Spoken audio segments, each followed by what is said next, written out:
നമ്മളുടെ അയൽ രാജ്യമാണ് മാലിദ്വീപ്സ്. അവിടെ പുതിയ ഭരണാധികാരി നിലവിൽ വന്നതോടുകൂടി നാളിതുവരെ ഇന്ത്യയുമായി വെച്ചു പുലർത്തിപ്പോകുന്ന ബന്ധങ്ങളെല്ലാം കാറ്റിൽ പറത്തിക്കൊണ്ടുള്ള ഒരു സമീപനമായിരുന്നു.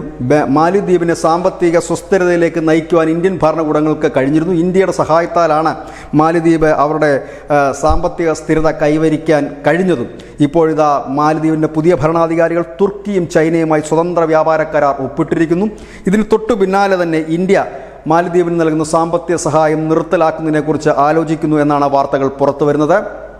ചൈനയോട് ആദ്യം മാലിദ്വീപിൻ്റെ മൊയ്സു സഹായം അഭ്യർത്ഥിച്ചിരുന്നു. പിന്നീട് ഇന്ത്യയുമായുടെ സഹായം അഭ്യർത്ഥിക്കുകയും 28 ചെറുതും വലുതുമായ പോർട്ടുകളും മറ്റും ഇന്ത്യക്ക് കൈമാറുകയും നോക്കി നടത്തിപ്പിനായി കൈമാറുകയും മറ്റും ചെയ്തിരുന്നതാണ്. ഇപ്പോൾ വീണ്ടും തുർക്കിയും ചൈനയുമായി സ്വതന്ത്ര വ്യാപാര കരാറിന് മാലി ഒപ്പിട്ടതോടുകൂടി ഇനി അവിടേക്ക് സാമ്പത്തിക സഹായം നൽകേണ്ട എന്നൊരു തീരുമാനത്തിലേക്ക് കേന്ദ്ര സർക്കാർ എത്തുന്നു എന്നാണ് ദേശീയ മാധ്യമങ്ങൾ റിപ്പോർട്ട് ചെയ്യുന്നത്. News desk news India Malayalam.